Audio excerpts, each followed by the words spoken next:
वो कि अच्छा पढ़ो, कुछ ऐसा, उनको तो ये भी नहीं पता कि क्या पढ़ो, क्या हाँ हाँ कुछ अच्छा पढ़ो और नौकरी लग जाओ। नौकरी। हाँ, इससे पहले मैं एक बात आपसे पूछना चाहता हूँ जी। कि जब आप छोटे थे और आप खेत में भी काम कर रहे थे, आप खेल भी रहे थे, और संगीत से ज़्यादा ऐसे रिश्ता नहीं था। नहीं था। रेडियो ही था, एक रेडियो ही था, रोशनदान आपका रोशन था। संगीत की ओर।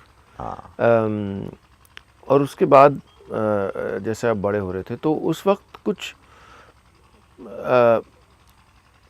पेरेंट्स का भी कुछ एम्बिशन रहा होगा आपके लिए? क्या वो पढ़ाई लिखाई गाने से में जुड़ा नहीं था? था, पढ़ाई लिखाई वही के मैं लिए कह था। रहा हूँ। हाँ हाँ? हाँ हाँ हाँ, तो वो पढ़ाई लिखाई से जुड़ा होगा। पढ़ाई लिखाई से 100% कि वो अच्छा यार, वो क्या था? वो कि अच्छा पढ़ो, कुछ ऐसा, उनको तो ये भी नहीं पता कि क्या पढ़ो, क्या हाँ हाँ कुछ अच्छा पढ़ो और नौकरी लग जाओ। नौकरी। हाँ, हाँ तो यही था। ये है। और फिर एक आपने वो पड़ोसी के दरवाजे पे खटखटाया। हाँ हाँ हाँ हाँ, अपने मैं हाँ नानी के गांव में। हाँ हाँ हाँ हाँ, हाँ, वो जो मैं अभी पहले बोल रहा था ना, moments that change your moments, life, हाँ हाँ, this is one of those moments. This was Yes. सच। हाँ अब इस वक्त पे एक दोराहा सा नहीं बना क्या?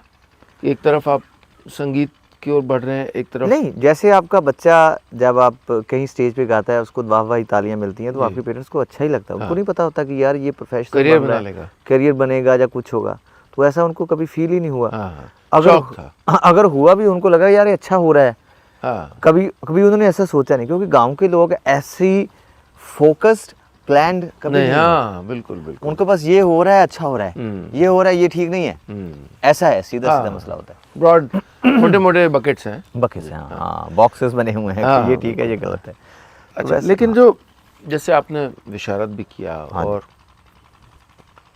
संगीत सीखना एक तपस्या है, हाँ जी, और बहुत ही सिंगल माइंडेड फोकस चाहिए उसके लिए। मेरा मेरे जीवन के जो कुछ बड़े अफसोस हैं, अच्छा उसमें एक अफसोस। ये है कि मैंने सीखा नहीं। पर मैं आपको ये, जी इसके बाद हम शायद ब्रेक लेंगे, जी। आपने नहीं सीखा है, मेरे ख्याल से ये ज़्यादा अच्छा है। ओके। वगरना आपकी तकरीबन ज़िंदगी के बहुत अच्छे साल इस जद्दोजहद और इस कंपैरेटिव एनालिसिस में गुजर जाते हैं कि अच्छा ये मेरा सुर ठीक नहीं लगा, या इसने सुर ठीक नहीं लगाया, अच्छा ये गलत हो गया, ये हो गया। या तो आपने एक क्लासिकल गवैया या एक प्रोफेशनल सिंगर बनना ही था, जिसके लिए आपको लगता है कि ये ज़रूरी है, फिर तो अलग बात है।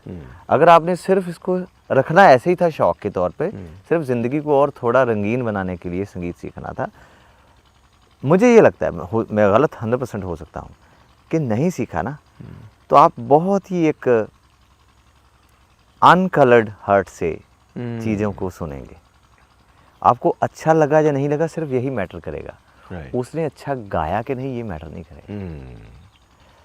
और मेरा एक शिहरफी लिखी थी, उसमें लिखा कि गाफ गाउण दा जिन्हां नूं शौक हुंदा, ਉਹਨਾਂ ਸੁਰ ਵੇਖਣ ਉਹਨਾਂ ਤਾਲ ਵੇਖਣ, ਉਹ ਤਾਂ ਡੁੱਬ ਕੇ ਗਾਉਂਦੇ ਜਜ਼ਬਿਆਂ 'ਚ ਬਸ ਆਪਣੇ ਦਿਲਾਂ ਦਾ ਹਾਲ ਵੇਖਣ, ਉਹ ਖੜ ਕੇ ਕਿਨਾਰੇ ਤੇ ਝਾਕਦੇ ਨਹੀਂ, ਉਹ ਤਾਂ ਸਾਗਰਾਂ ਵਿੱਚ ਮਾਰ ਛਾਲ ਵੇਖਣ, ਆ ਵੇਖ ਲਓ ਇੱਥੇ ਸਰਤਾਜ ਵਰਗੇ ਬੈਂਤ ਛੰਦ ਚੁਣ ਕੇ ਉਹਦੀ ਚਾਲ ਵੇਖਣ। तो technicality of poetry and music obviously बहुत ज़्यादा मायने रखता है। जब आपने एक परफॉर्मर के तौर पर लोगों को बताना हो कि मैं गवैया हूँ, मैं शायर हूँ। अब जैसे मैंने कहा कि काफ़िया बंदी, रवानी, बहर, उसकी अपनी एक मेथडोलॉजी है पोइट्री की, तो मैंने वो बहुत पढ़ी है, अच्छा भी लगता है। ऐसे ही म्यूज़िक है, मेरी bachelor in music honours, masters in music vocal, MPhil in Sufi music, doctorate PhD in Sufi music, then have experience to teach 2 masters also. But एक टाइम पे आके, एक ईयर पे आके मैंने सारा कुछ डिलीट, वैसे कुछ होता नहीं है, आप याद कर सकते हैं, डिलीट नहीं कर सकते, लेकिन आप तवज्जो देना कम कर सकते हैं। अभी भी मैं क्या करता हूँ, कुछ ऐसा अच्छा बनता है, कुछ अच्छा मेरे मुझसे अच्छा गोविंद, वो एक वृंदावन से लड़का है, जब कुछ और लड़के हैं मुझसे, अच्छा ये कौन सा राग बना, वो कहेगा भैया जी वृंदावन सारंग बनाइए, अच्छा लग रहा है, अच्छा इसमें ये मध्यम लगा के देखें, ऐसा करें। तो उनको क्योंकि रागदारी की खूबियों की भी इल्म है और उनको चाहत भी है, मुझे यह है कि मुझ पे कोई ज्योमेट्री तारी ना हो जब मैं फनकारी करूं। एक क्या कहते हैं रूल ना, बाउंड, हाँ रूल बाउंड ना हो, मतलब कि मैं उसकी कि अच्छा यार ये होगा तो ऐसा ही होगा, ऐसा नहीं होना चाहिए। मतलब एक ब्लॉसमिंग क्रिएटर के तौर पे, एक प्रोफाउंड क्रिएटर के तौर पे आप हो सकता है। तो मैं बहुत ऐसे, जैसे बहना होता है ना, मेरे सर 98% जो गाने हैं वो तर्ज आती है तो गाना आता है। 2% ऐसे गाने हो गए कि मैंने गाना लिख लिया और बाद में उसको हारमोनियम पे बैठ के कंपोजिशन बना रहा हूँ। अच्छा। 2%। तो मैं गाड़ी चला रहा हूँ, मैं कहीं चला हूँ, मैं छत पे बैठा हूँ, तो ऐसे आएगा गाना विद कंपोजिशन। तो वो तभी होता है कि जब आपने बहुत कुछ समेटा, फिर उसको ऐसे ऐसे करके रख दिया, है ना, कि आपके पास बहुत सारे रंग आए थे, आपने सबको मिक्स करके एक रंग बना लिया। अब उससे जब निकलेगी चीज़ तो बहुत ही वो एक, मैं इसको कहता हूँ कि the secret of beautiful creation. जैसे आपने कहा कि आपके माइंड की वो है जी, दुनिया की जो भी क्रिएशन एफर्टलेस होगी ना सर, वो most profound, most beautiful, most spreading होगी। और एफर्टलेस होने के लिए आपको सारी बाउंड्रीज को, वो आपके अनकॉन्शियस में काम करें अलग बात है, कॉन्शियस में नहीं काम करें, सबकॉन्शियस तक भी चलेगा। कॉन्शियसली आपको ये नहीं होना चाहिए कि अच्छा अब मैंने इसमें इस चीज़ का जिक्र करना है जब मैं शायरी कर रहा हूँ, ये काफिया रखना है, ये रखना है। एक बार आने दो, ठीक है, उसकी 4 अंतरे लिखनी है ना, अपनी 3 अंतरे ठीक है घाड़त कर लीजिएगा बाद में कि आप अच्छा इतना आ गया है भाई, ये आमद है, अब बाकी बरामद करने हैं।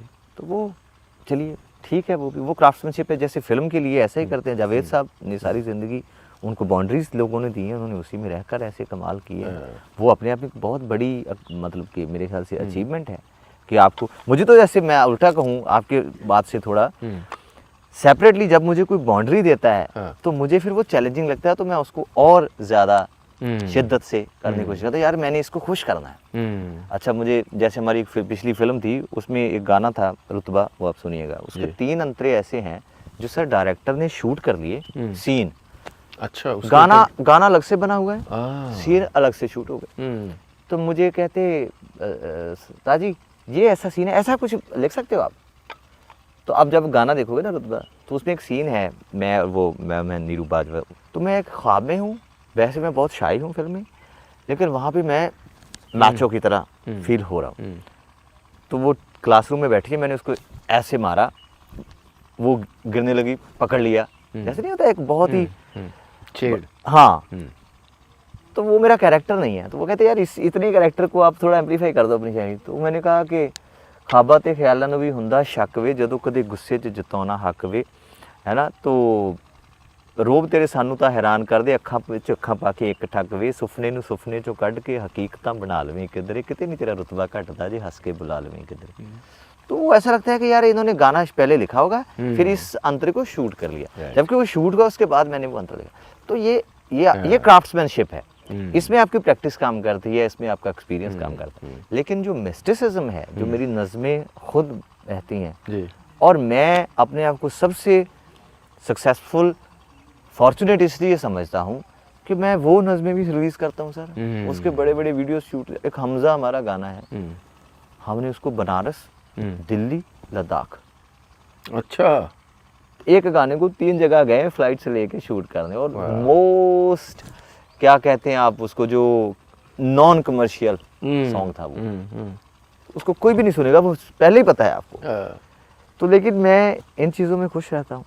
तो आपने मेरे पिताजी की बात की, और असल में ये जो ऐसे जो लोग होते हैं, वो आज सुबह ही मैं उनसे बात कर रहा था, तो मैंने कहा कि ज़्यादातर जो इंटरव्यू के लिए आते हैं, स्लो इंटरव्यू के लिए मेहमान, उनको मैं स्कूल दिखाता हूँ, अच्छा, फिर मिलवाता हूँ। वाह, हाँ।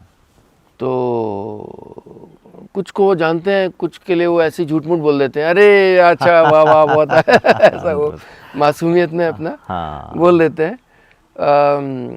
तो मैंने उनसे कहा आज कि आपको पता भी है कि कितने लाखों लाखों लोग आपके बारे में आपको देखते हैं, हाँ आपके काम के बारे में जानते हैं। वाह तो वो बोले कि यार इस सब के लिए तो किया ही नहीं था, हाँ तो ये तो तुमने मशहूर कर दिया। हाँ और सही भी है कि ये जो ऐसे तपस्वी लोग होते हैं ना, ये तपस्वी होते हैं। बस हाँ।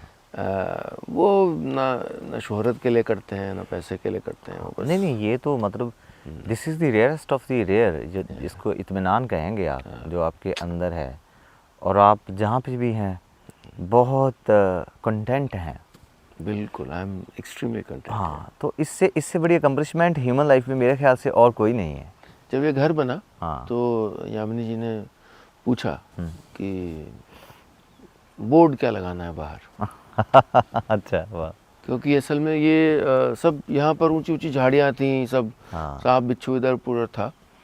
तो उधर स्कूल है, तो हमको गिल्ट होता था क्योंकि गांव कनेक्शन को ज़िंदा रखना, जैसे मैंने आपको बताया मुझे स्टार्टअप चलाना आता नहीं। हाँ हाँ, तो fail entrepreneur, fail entrepreneur but still entrepreneur. No, it's I say it very deliberately actually. वो मेरा तंज भी है दुनिया पे, इसलिए क्योंकि I am a fail entrepreneur because success in entrepreneurship is measured through how much funding you raise, oh yes not what you do with it.